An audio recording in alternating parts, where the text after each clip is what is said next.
Good morning to everyone and welcome on LKP and Chandrashekhar Thakur ji sir और FB live show. मैं विश्वनाथ नासिक से आप सबका स्वागत करता हूं। आज और अगला एक महीना हर शनिवार बजे श्री चंद्रशेखर ठाकुर से आप शेयर बाजार और इन्वेस्टमेंट के बारे में मार्गदर्शन सुन सकते हैं। LKP सिक्योरिटीज लिमिटेड शेयर बाजार में 1948 से कार्यरत है। यह कंपनी शेयर बाजार, mutual fund, health insurance, life insurance और जिस टाइप का इन्वेस्टर उस टाइप का इन्वेस्टमेंट एडवाइस प्रोवाइड करते हैं। हमारे पास प्रोडक्ट के लिए, हर प्रोडक्ट के लिए एक्सपीरियंस एंड एक्सपर्ट टीम उपलब्ध है।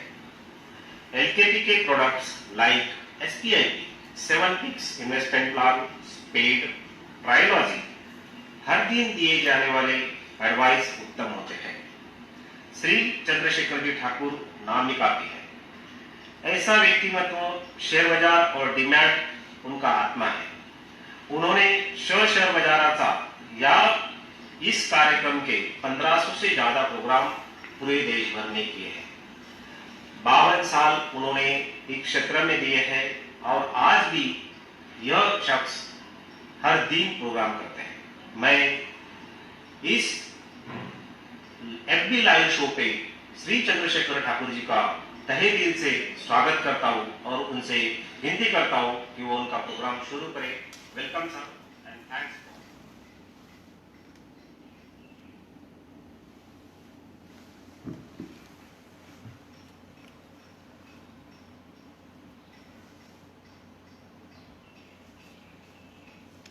नमस्ते, मैं Chandrashekhar Thakur LKP securities limited की ओर से आप सभी का स्वागत। ये जो 8 एपिसोड्स की श्रृंखला चल रही है, आज ये 7वां एपिसोड है। कल 8वां और अंतिम एपिसोड होगा इसी समय। ये 8 श्रृंखला के कार्यक्रम दरमियान मैंने बेसिक जानकारी प्रोवाइड करने की कोशिश की जो बिगिनर्स के लिए आवश्यक होती है, जिन्हें शेयर बाजार के बारे में कुछ भी मालूम नहीं होता है। ऐसे श्रोतागण सामने रखकर प्रोग्राम का डिजाइन मैंने कर दिया है। प्रोग्राम में देखेंगे सेंसेक्स और निफ्टी क्या होता है। पेपर में हम लोग रोज पढ़ते हैं, चैनल पे भी देखते हैं, सेंसेक्स इतनी पॉइंट्स ऊपर गया, सेंसेक्स इतने पॉइंट्स नीचे गया, निफ्टी ऊपर गया, निफ्टी नीचे गया। तो ये सेंसेक्स और निफ्टी है क्या? फ्रेंड्स, ये निर्देशांक है, निर्देशांक जिसे इंग्लिश में कहते हैं इंडेक्स। ये दोनों इंडेक्स है, सेंसेक्स और निफ्टी, ये दोनों इंडेक्स है। सेंसेक्स ये नाम है BSE की इंडेक्स का, उसका फुल फॉर्म है सेंसिटिव इंडेक्स से उन्होंने नाम बनाया सेंसेक्स। उसी प्रकार इंडेक्स नेशनल स्टॉक एक्सचेंज का है, NSE का, उसे उन्होंने नाम दिया है निफ्टी। कारण स्टॉक एक्सचेंज के 50 कंपनियों पर आधारित ये निर्देशांक है। सो नेशनल स्टॉक एक्सचेंज के 50, इसलिए निफ्टी। बेसिकली दोनों इंडेक्स ही है। BSE ने नाम दिया सेंसेक्स, NSE ने नाम दिया निफ्टी। अब ये जो BSE का सेंसेक्स है, BSE का इंडेक्स है, वो 30 कंपनीज पर कैलकुलेट होता है। ऐसे हम देखें तो करीबन 5000 कंपनियां BSE में लिस्टेड है। मतलब BSE में 5000 के आसपास कंपनियों के रोज व्यवहार होते हैं, उसे बोलते हैं कंपनियां लिस्टेड है। ये 5000 में से 30 कंपनियां चुनी है। 5 कंपनी से 30 कंपनी चुनी है, उस पर इंडेक्स कैलकुलेट होता है। मिस्टर अनिश देसाई पूछते हैं कि मैं पहले 6 एपिसोड्स मिस कर चुका हूँ। अनिश जी, प्रोग्राम के अंत में मेरा मोबाइल नंबर दे दूंगा, व्हाट्सअप नंबर, उसमें आप मुझे भेज दीजिए आपका नाम और व्हाट्सअप नंबर, तो मैं आपको लिंक भेज दूंगा। क्योंकि ये सब प्रोग्राम यूट्यूब पे अवेलेबल है, मैं आपको उनकी लिंक दे दूंगा।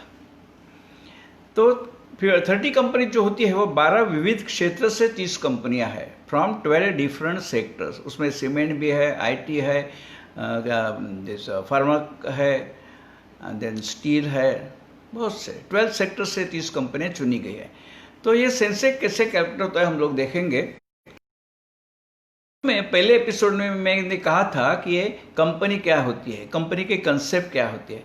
उस समय मैंने एग्जांपल लिमिटेड का, जहाँ पे मैंने कहा था कि द्वारका फूड्स लिमिटेड ने 3 लाख शेयर्स इशू किए हैं पब्लिक को और 3 लाख लोगों ने एक एक शेयर ले लिया है। तो 3 लाख लोगों के पास, मतलब 3 लाख शेयर होल्डर्स के पास एक एक शेयर है, ऐसे मैंने शुरू में कहा था।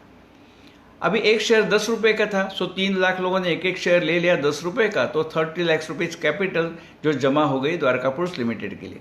ये जो मैंने बात कही थी शुरू में, वो थोड़ी में उसमें चेंज है। वो शुरुआत में मैंने इसलिए कह दिया था कि बात समझने में आसान हो। अब जैसे मैंने कहा कि 3 लाख शेयर्स पब्लिक को दिए हैं, असल में ऐसा नहीं होता है। ये 3 लाख शेयर्स में से समझिए promoter, Dwarka foods limited company का मैं प्रमोटर हूँ, तो व्हाट सेबी सेज कि अगर मैं 3 लाख लोगों से 10-10 रुपये लेके कैपिटल रेस करता हूँ, उसमें मेरा कुछ भी नहीं है। तो समझिए मैं अगर जिम्मेदारी से बिजनेस नहीं करूँ तो नुकसान किसका होगा? ये 3 लाख लोगों का। ऐसा नहीं होना चाहिए। सो सेबी कहती है कि एज अ प्रमोटर, प्रवर्तक जिसे कहते हैं, मुझे कुछ शेयर्स खरीदने पड़ते हैं मेरे कंपनी के। सो समझिए 3 लाख में से 10,000 शेयर मैंने खरीद लिए, तो 10,000 इंटू 10, इतना जो कैपिटल है वो मैंने खुद का लगाया है। और एज अ प्रमोटर उसमें बंधन रहता है कि ये शेयर्स मैं 3 साल तक नहीं बेच सकता हूँ, उसे कहते हैं lock in, LOCK, lock in. तो ये 10,000 शेयर मैं 3 साल तक बेच नहीं सकता हूँ, क्योंकि मैं प्रमोटर हूँ, मेरे खुद के भी कुछ पैसे कैपिटल में होने चाहिए। अभी हर कंपनी अपने एम्प्लॉयज़ को, कर्मचारियों को कुछ शेयर्स देती है कि भविष्य में उनको भी भला हो, उनको भी। मुझे 2,000 शेयर्स एम्प्लॉयज़ को दे दिए कंपनी ने, उन्हें भी लॉक इन में रखा है। वो डिफरेंट है, कभी 3 साल होगा, 5 साल होगा, 7 साल होगा, दैट डिसीजन कंपनी टेक्स। तो 10 और 2, 12,000 शेयर्स अगर लॉक इन में पड़े हैं, 12,000 से लॉक इन में पड़े जो कभी सेल परचेस के लिए नहीं रहेंगे, तो बचे शेयर्स कितने? 2,88,000, 2,88,000। ये शेयर्स पब्लिक को दे दिए है, वहाँ पे कोई भी रिस्ट्रिक्शंस नहीं है, वो कभी भी बेच सकती है पब्लिक, कभी भी खरीद सकती है, उसे कहते हैं फ्लोटिंग स्टॉक। जो शेयर्स पब्लिक को दिए, नो रिस्ट्रिक्शन, नो कंडीशन, कभी भी परचेस कर दे, कभी भी सेल कर दे, उसे बोलते हैं फ्लोटिंग स्टॉक। इसी प्रकार जो 12 क्षेत्र से 30 कंपनियां हैं ना, तो हर कंपनी का फ्लोटिंग स्टॉक होता है, वो अलग अलग होता है। सो हर कंपनी का फ्लोटिंग स्टॉक मल्टीप्लाइड बाय उस कंपनी के शेयर की उस दिन की क्लोजिंग प्राइस, जिसको बोलते हैं कि बंद भाव, क्लोजिंग प्राइस। मार्केट बंद होती है कि मार्केट बंद होने के लास्ट मोमेंट में जो प्राइस होती है उसको बोलते हैं closing price. So floating stock multiplied by closing price, जो आंसर आता है उसको बोलते हैं मार्केट कैपिटलाइजेशन, संक्षिप्त में उसके कहते हैं मार्केट कैप। इस प्रकार 30 कंपनियों के मार्केट कैप की एवरेज, सरासरी, उसको बोलते हैं इंडेक्स। फ्रेंड्स, एक कंसेप्ट मैंने आपको कह दिया है, इट इज़ वेरी सिंपल। उसमें और भी थोड़ा डेप्थ में तो जाना पड़ेगा, जो यहाँ पे पॉसिबल नहीं अपने टाइम कंस्ट्रेंट के हिसाब से, क्योंकि उसको बोलते हैं वेटेज। हर कंपनी का वेटेज अलग होता है, लेकिन ये जो मैंने संकल्पना की वो इसी प्रकार है। 30 कंपनियों का floating stock multiplied by closing price, answer जो आता है मल्टीप्लाई करके उसको बोलते हैं मार्केट कैपिटलाइजेशन। 30 कंपनी के मार्केट कैप के एवरेज उसको कहते हैं सेंसेक्स। अभी जैसे निफ्टी है NSE का, सेंसेक्स है बॉम्बे स्टॉक एक्सचेंज का। सो बहुत बार लोग पूछते हैं कि ये कंपनियां परमानेंट रहती है क्या 30? नहीं, स्टॉक एक्सचेंज रिव्यू लेता है क्वार्टरली, हर क्वार्टर के बाद में रिव्यू लेता है और स्टॉक एक्सचेंज डिसाइड करती है कि ये 30 जो अभी है उसमें से कोई बाहर जाएगी या उनके बदले कोई न्यू कंपनी आएगी। That is also possible. ज़रूरी नहीं कि हर क्वार्टर में चेंज होगी, लेकिन कुछ कारण से, क्योंकि ये 5,000 में से 30 कंपनियां ले ली है सेंसेक्स में गणना करने के लिए, तो कुछ तो निकष, कुछ तो उसके में रिक्वायरमेंट्स तो होगी। अगर उसमें से कोई रिक्वायरमेंट फुलफिल नहीं होती है तो सेंसेक्स में 30 में से वो कंपनी को बाहर निकाला जाएगा, दूसरी कोई अंदर आएगी। ये 30 का जो संख्या है वो परमानेंट रखती है स्टॉक एक्सचेंज। उसी प्रकार 50 कंपनी पर कैलकुलेट होता है NSE का इंडेक्स। अब ये 30 और 50 क्यों है? That is the decision of stock exchange, हमें उसमें कोई रोल नहीं है, स्टॉक एक्सचेंज विल डिसाइड। ये 30 अभी हुआ ऐसे 1978 में स्टॉक एक्सचेंज ने, BSE ने चालू की है सेंसेक्स की गणना। उस समय लगभग 2,500 कंपनियां थी लिस्टेड। तो BSE को ऐसे लगा कि 30 कंपनी ये जो बेस है दैट इज सफिशिएंट। लेकिन जब बाद में 1994 में NSE की स्थापना हो गई, उस समय कंपनियों की संख्या लगभग 4,000 हो चुकी थी। तो उन्हें लगा कि ये जो बेस थोड़ा ब्रॉड करें, 50 कंपनियों पर करें, so that is their decision. अभी कल उठ के समझिए बीएससी को लगे ये सेंसेक्स में 30 कंपनी, हम लोग 130 करेंगे, that is their decision, we don't have any rule in that. So कारण ये है। और दूसरी बात कि उस समय जो स्टार्ट हो गई बीएससी का सेंसेक्स, उस समय जो कंपनी के भाव थे और 1994 भाव थे, वो तो फर्क पड़े। स्टार्टिंग कहाँ से हो गया, वहाँ 10 से स्टार्टिंग हो गया, यहाँ पे 80 से स्टार्टिंग हो गया, वहाँ पे 30 कंपनी, यहाँ पे 50 कंपनी। इसलिए जो निफ्टी समझो जो 10,000 था उस टाइम, ये 28,000 था सेंसेक्स, वो फर्क तो रहेगा ही। लोगों को ऐसे ये सोचते नहीं है कि समझो 5,000 कंपनीज है, उसमें सिर्फ 30 कंपनियां जो है वो सेंसेक्स के लिए उनकी गणना होती है। तो समझिए अगर ऐसा होता है कि मेरी जो इन्वेस्टमेंट है वो ये 30 कंपनी में नहीं है, अदर देन 30 बाकी इतनी कंपनी पड़ी है ना 4,970 फॉर एग्जाम्पल, तो मेरी कोई इन्वेस्टमेंट ये 30 कंपनी में अगर नहीं है तो सेंसेक्स कितना भी ऊपर जाता है या सेंसेक्स कितना भी नीचे जाता है तो मेरे पोर्टफोलियो पे कुछ भी असर नहीं होगा, कुछ भी असर नहीं होगा।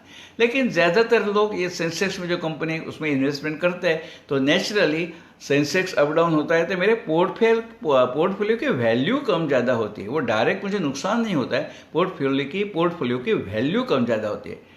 और तीसरी बात ऐसे है कि कोई कंपनी का समझो फ्लोटिंग स्टॉक कम है, जैसे मैंने कहा कि 3 लाख में से 2,88,000 फ्लोटिंग स्टॉक है। कभी समझो उल्टा होता है तो प्रमोटर के पास 2,88,000 शेयर्स है और ओनली 12,000 शेयर्स पब्लिक को दे दिए, तो फ्लोटिंग स्टॉक कम है। अगर फ्लोटिंग स्टॉक कम है तो फिर मार्केट कैप के फिगर पे ज़्यादा असर नहीं पड़ेगा।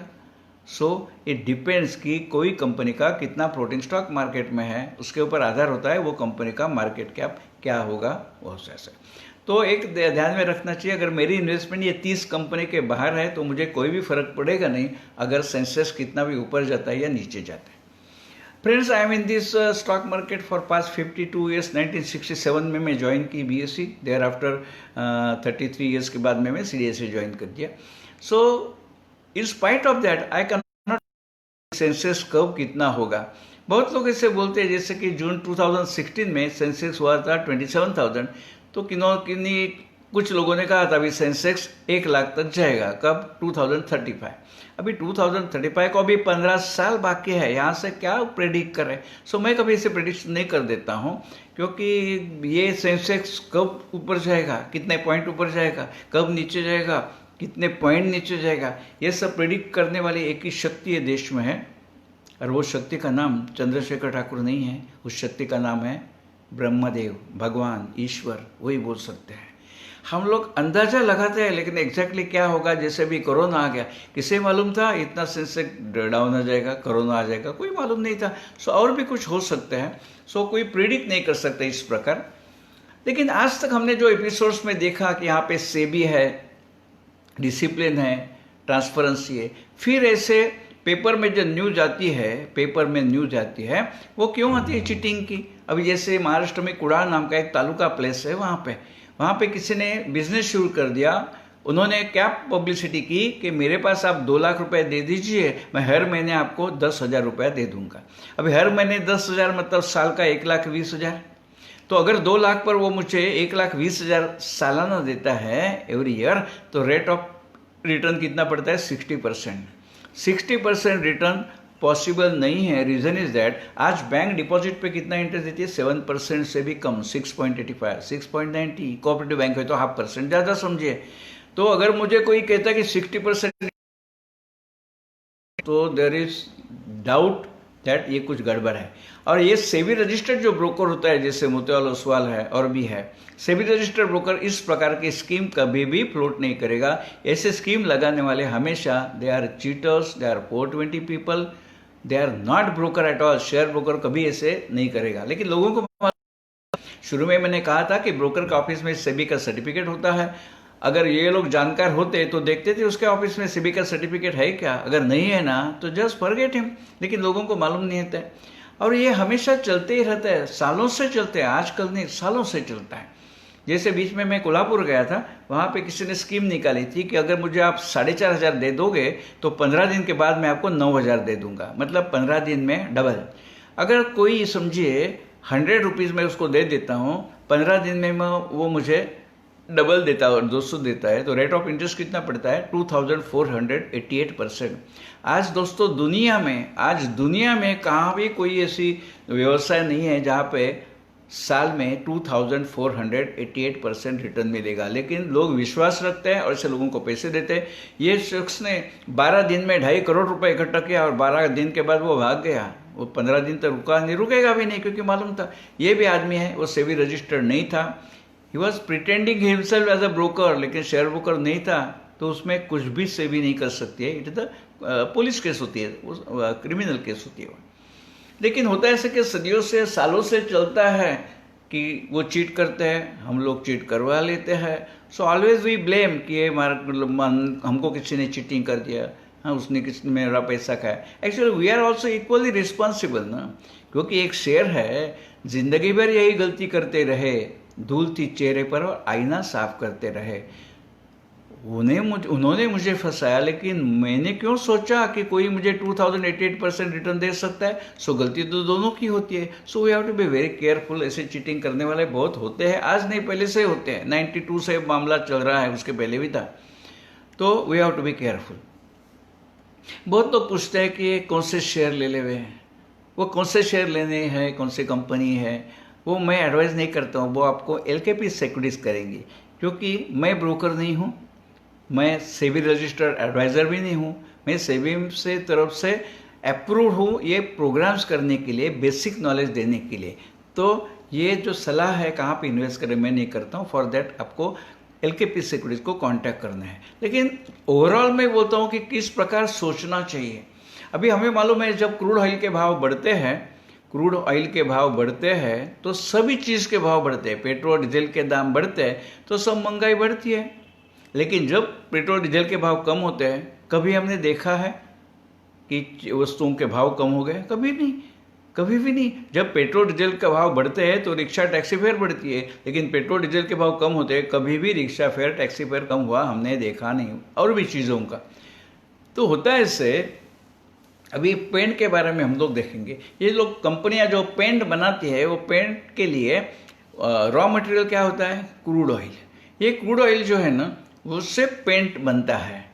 सो समझिए 2014 में क्रूड ऑयल का रेट है ना करीबन 1/10 हो गया था। मतलब जो क्रूड ऑयल समझो $100 को मिलता था, वो $10 को मिलने लगा। अभी जो पेंट की कंपनी क्रूड ऑयल इस्तेमाल करती है पेंट बनाने के लिए, उनको जो मटेरियल रॉ मटेरियल 100 में मिलता था, वो भी 10 रुपये में मिलता है। मतलब उसकी प्रोडक्शन कॉस्ट कम हो गई। आज जब प्रोडक्शन कॉस्ट कम हो गई तो पेंट के भाव भी कम होने चाहिए। कोई पेंट के भाव कम हो गए? नहीं हो गए, क्योंकि अपने देश में ऐसे होता है कि पेट्रोल डीजल के भाव कम होते हैं तो कोई चीज़ सस्ती नहीं होती, या होती एकदम नॉमिनल रहती है। सो इस समय क्या हो गया कि 100 रुपीज़ का क्रूड ऑयल अगर कंपनी को 10 रुपये में मिलता है तो उसकी प्रोडक्शन कॉस्ट कम होती है, लेकिन पेंट के भाव तो वही है, तो उनका प्रॉफिट बढ़ेगा तो डिविडेंड ज़्यादा देगी तो शेयर का भाव बढ़ेगा। उसी प्रकार हो गया। देखिए 2014 में पेंट कंपनी के शेयर्स का भाव 490 था, वो जस्ट 2 साल के बाद डबल से भी ज़्यादा हो गया। क्यों? उनकी प्रोडक्शन कॉस्ट कम हो गई, प्रॉफिट बढ़ गया। On the other hand oil company जिनका भाव था 336 2014 में, तो 2 साल में वो 336 से बढ़ा नहीं, 336 भी रहा नहीं, उससे भी कम हो गया। फर्क यह है कि पेंट कंपनी का प्रॉफिट बढ़ गया, ऑयल कंपनी का इनकम कम हो गया। तो ऐसे सिचुएशन में मैं पेंट कंपनी का शेयर ले लूँगा कि ऑयल कंपनी का ले लूँगा? सीधी बात है। इसलिए कोई एजुकेशन का ज़रूरत नहीं है। और दूसरी बात कि इसके लिए पढ़ना ज़रूरी है, सुनना ज़रूरी है। एडवाइजर्स भी होते हैं, जिससे समय नहीं, वो फाइनेंशियल कंसल्टेंट रहते हैं स्टॉक मार्केट इन्वेस्टमेंट के, वो सेबी रजिस्टर्ड रहते हैं, उनकी सलाह से कर सकते हैं। आपको ब्रोकर भी सलाह दे सकते हैं LKP सिक्योरिटी। लेकिन व्हाट आई मीन कि ये सब करने के लिए हमारे पास थोड़ा समय देना चाहिए। बहुत लोग बोलते हैं कि हमारे पास समय नहीं है। अभी समय नहीं है तो बेटर इसमें हम लोग नई एंट्री ले रहे हैं, क्योंकि थोड़ा थोड़ा तो हमें पढ़ना चाहिए, स्टडी करना ही चाहिए। नहीं तो क्या होता है, किसी ने कहा और नुकसान हो गया तो बहुत दुख होता है। और खुद के स्टडी करके करते हैं और लॉस होता है तो इतना नुकसान, इतना दुख कम होता है इससे। लेकिन दूसरी बात कि अपना खुद का पैसा है तो हमें सोचना तो चाहिए ही, थोड़ा स्टडी करना चाहिए, और जिसके पास स्टडी करने के लिए समय नहीं है so better they should not enter in this. अब ये जो मैंने एग्जाम्पल करके कह दिया है, सो ऐसे बहुत सी चीज़ें हैं। जैसे बीच में एक नूडल्स वाली कंपनी, उसके ऊपर बैन आई थी, थोड़े दिन उनका प्रोडक्शन भी बंद था, लेकिन हमें ओवरऑल मालूम था इतनी बड़ी कंपनी है, वो चुप नहीं बैठेगी। उन्होंने सब वो बैन्स उठा लिए, लेकिन जब उनकी सेल नहीं होती थी, उस समय शेयर्स का भाव डाउन था, तो बहुत लोगों ने कभी ना कभी ये बैन उठने वाला है। तो इस प्रकार रहती है, उसमें ज़्यादा कोई एमकॉम बीकॉम एमबीए करने की ज़रूरत नहीं। बहुत से इन्वेस्टर्स ऐसा है कि जस्ट कॉमन सेंस लॉजिक लगा के चलते हैं। अभी हम लोग देखते हैं मॉल में, ये मॉल में अगर आप वो कैश काउंटर होता है ना, वहाँ पे जस्ट आधा घंटा खड़ा रहेंगे और जस्ट नज़र रखेंगे कि लोग क्या क्या लेके जाते हैं, कौन सी चीज़, क्योंकि वो कैशियर जो होता है ना, हम लोग समझो मैं 25 आइटम्स चुन लिया, बास्केट में रखा, काउंटर पे आ गया, तो काउंटर पे जो बैठा है बिल बनाने के लिए, वो क्या करता है, एक एक चीज़ हाथ में उठा के वो स्कैनर पे लगाता है। क्यों? प्राइस कैच करने के लिए। तो जस्ट आप वॉच कर दीजिए कि कौन से आइटम्स जो है वो लोग खरीदते हैं, तो उसमें से पता चलता है ना। जैसे बिस्किट्स है, ऑयल है, चावल, बहुत से, there are 50-60 items. That means उसका अगर कंजम्पशन इतना है तो वो चलने वाली चीज़ है ना। हम लोग बचपन से बिस्किट भी खाते हैं, दवा भी करते हैं, या ऑयल भी इस्तेमाल करते हैं, फूड है, तो सब हम देख सकते हैं कि इसमें कौन सी कंपनियां हैं।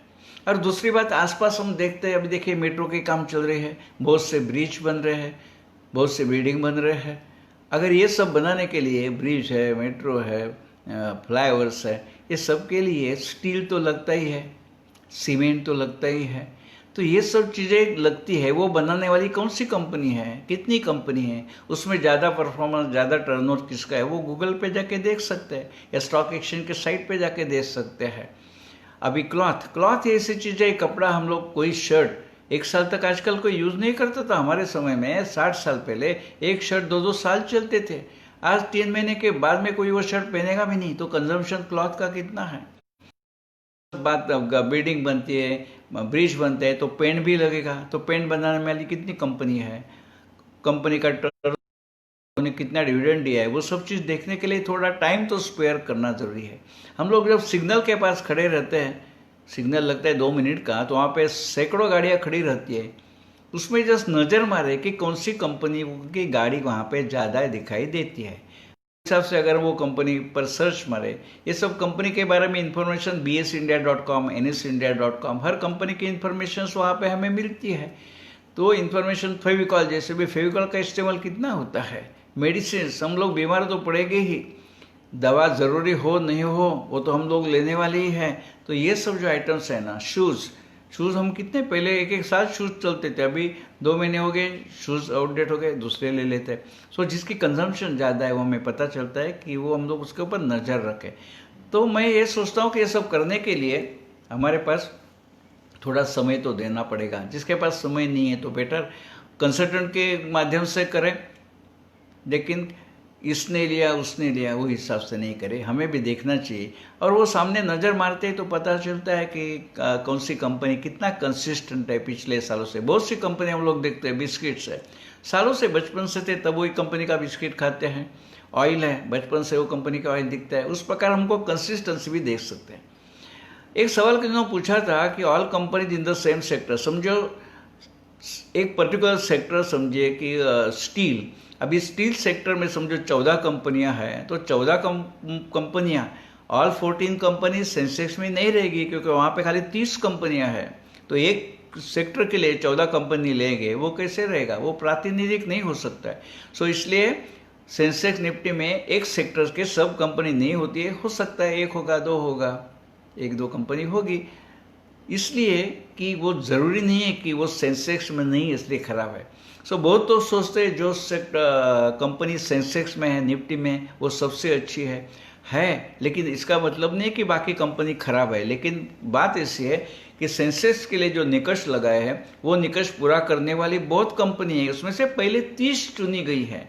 तो इसका मतलब ये नहीं कि जो 32nd नंबर पे वो खराब है, वो भी आ जाएगी। जैसे सत्यम कंप्यूटर सेंसेक्स में थी, जब उनको बाहर निकाला गया दूसरी कोई कंपनी आ गई, इसलिए वो क्यों में ऐसे समझिए। तो ये मतलब नहीं कि सेंसेक्स के बाहर कंपनियां खराब है, सेंसेक्स के बाहर भी बहुत कंपनियां हैं, वो दे आर इक्वली गुड, लेकिन वो क्राइटेरिया फुलफिल करने में क्यों में खड़ी है। सो फ्रेंड, इसी प्रकार हमने देखे अभी उसमें हम लोग देखेंगे वेरियस जो क्वेश्चंस है और थोड़ा रिवीजन कर लेंगे, और वो बायबैक क्या होता है, रिनंसेशंस क्या होता है, वो छोटे छोटे बातें हैं, वो कल हम डिस्कस करेंगे। तो शायद कल का एपिसोड शायद थोड़ा बड़ा होगा, मे बी 35 मिनट, ये नॉर्मली 25 मिनट्स का रहता है, हो सकता है 35 मिनट्स का होगा, क्योंकि जो बची हुई चीज़ें हैं वो सब उसमें मैं डिस्कस करना चाहता हूँ। एज़ यूजुअल ये मेरा व्हाट्सअप नंबर है, आप मुझे आपके सवाल भेज सकते हैं, जिनको मैं पर्सनली रिप्लाई कर देता हूँ। और ये Vishwanath Bodade, he is from LKP securities, आप उन्हें भी कांटेक्ट कर सकते हैं, क्योंकि आपको अकाउंट ओपन करना है, इन्वेस्ट करना है, सलाह चाहिए, सो उसके लिए आप मिस्टर विश्वनाथ बोदाड़े को कांटेक्ट कर लीजिए, या आपका और भी नंबर्स है LKP सिक्योरिटीज़ के वेबसाइट पर। मुझे सिर्फ ये प्रोग्राम के बारे में जो सवाल है वो मुझे आप पूछ सकते हैं, और ज़रूर आपका मैसेज आता है तो मैं 24 आवर्स में आपको मैं जवाब दे दूँगा। अब आज का ये शो यहाँ ही समाप्त कर देते हैं। Tomorrow will be the last episode, वहाँ पे हम लोग देखेंगे कि वेरियस जो क्वेरीज मेरे पास आ गई और जो चीज़ इसमें कवर नहीं होगी वो कल हम करेंगे। ये पूरी सीरीज श्रृंखला जो है LKP सिक्योरिटीज़ ने आयोजित कर दी थी, उनके लिए भी मैं बहुत उनका आभारी हूँ कि मुझे ये व्यासपीठ पर आने का मौका दिया, और आप सब दर्शक भी हैं, अच्छी संख्या में आप देखते भी हैं और सवाल भी पूछते हैं। ये एक इन्वेस्टर अवेयरनेस प्रोग्राम है, यहाँ पे कोई बिजनेस का हेतु नहीं है, LKP सिक्योरिटीज़ का भी ये अवेयरनेस के हेतु से करते हैं। उसमें से आपको अगर लगे कि आगे इन्वेस्ट करना है, so you are always welcome to LKP securities. मैं यहाँ पे रुकता हूँ, सभी का आभार, जय हिंद।